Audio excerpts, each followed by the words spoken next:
In the dry lands of Nabasi, where the wind carried the taste of salt and sorrow, there was a village called Umwesi. In Umwesi, no one cried, not at death, not at birth, not in pain or joy. Tears were forbidden. The villagers believed that long ago the gods had cursed them for their weeping.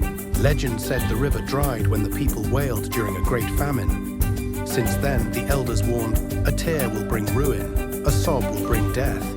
The people learned to swallow grief like stone. Children were taught to smile when they were hurt, to bury loved ones in silence, to celebrate weddings with dry eyes. It was their law, their pride. But one child could not hold her tears.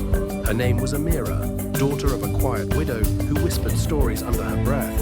Amira was different. She felt everything too deeply. When a neighbor's son broke his leg, she wept in secret.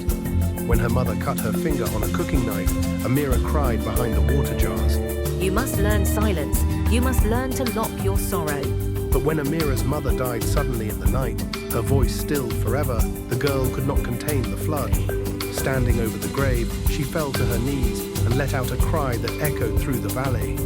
Her tears struck the ground like rain. The villagers gasped, the sky darkened. They dragged her to the elders, who declared her cursed. Your grief will bring famine. You must leave Umwesi at once. She walked until her feet bled, until the mountains turned blue. On the edge of the cliffs, she found a cave filled with carvings, faces frozen in tears. It was the lost temple of Nyora, the goddess of grief.